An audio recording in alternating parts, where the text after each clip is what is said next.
a lot of people think that cats are cute, which I can't really disagree. I mean, this kitty is pretty goddamn cute. But today we ain't talking about no cats, nah. Today we talk about a different type of cute, and a way more powerful one. Today we talk about Komi. I'm not the biggest fan of slice of life shows, and what I mean by that is that it's not my favorite genre for an anime. However, I do enjoy them here and there sometime. I try to not watch them too often, otherwise I don't enjoy them as much, and I try to watch, of course, the well-rated by the community or the popular one. So when I saw at the beginning of the fall season that Komi-san is receiving an anime adaptation, I told myself that I had to watch it. Because if you didn't know, Komi-san is a manga that was memed the fuck out of it, because a lot of people were asking for the anime. However, it took a long time before it happened, and so a lot of people thought it would just never happen. And so because the show was so hyped by everyone that I decided to give it a watch, and I have seen so far 3 episodes as I'm recording this video, and now I can finally say, damn, now I understand why you wanted Komi-san to receive an anime adaptation. I jumped in this show without knowing anything about this anime. All I knew was pretty much what the title was saying, and I tried to keep my expectation to a minimum because, again, I didn't know why everyone was so hyped about this manga and the anime adaptation, but I was genuinely surprised by the anime. And if you're debating whether or not you should or should not watch it, all I gotta say is just watch the first episode and you'll have a pretty good idea if you'll like it or not. The story of Komi-san isn't anything complicated. It's actually quite simple, but still a pretty good idea and especially relatable for a bunch of anime fans that can be socially awkward.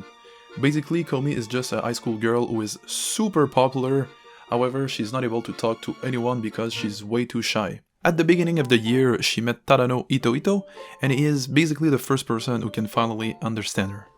And so their friendship begins. Komi explains to Tadano, with the help of a chalkboard, that her dream is to make 100 friends. So Tadano, of course, falling for Komi, wants to help her out, and he's probably the best suited for the job because he becomes the translator for Komi.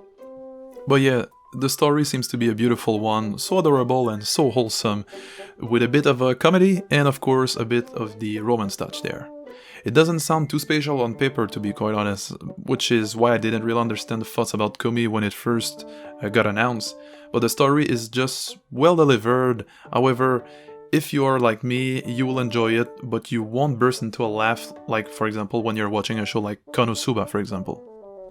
I also want to talk a little bit about the visuals for this show. The studio behind the anime is Studio OLM, which has done a lot of Pokemon movies, so they have a good background. I personally don't know the studio too well, but so far I'm really impressed by the animation. It looks really beautiful and the animation is just perfect for that kind of show.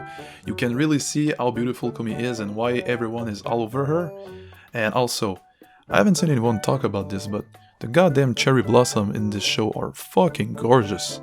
So shout out to you, the guy who animated the cherry blossom. You did a fucking great job.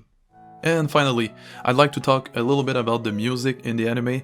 Again, just watch the first episode and you will understand that the music is really beautiful.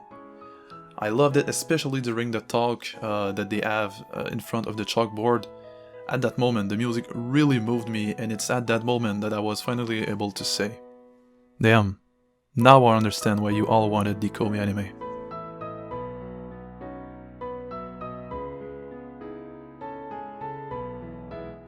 Now, should you watch Komi Can't Communicate? Hell yeah man, come on, she waited so long to receive her anime, the least you could do is at least give it a try. And if you're like me, you'll probably be pleasantly surprised.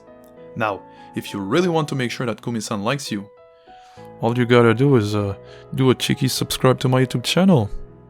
You should also like this video and comment to let me know if you're enjoying the Komi Can't Communicate anime, or if you're planning to give it a watch. That's pretty much for today. Thank you very much for watching everyone, take care, see ya.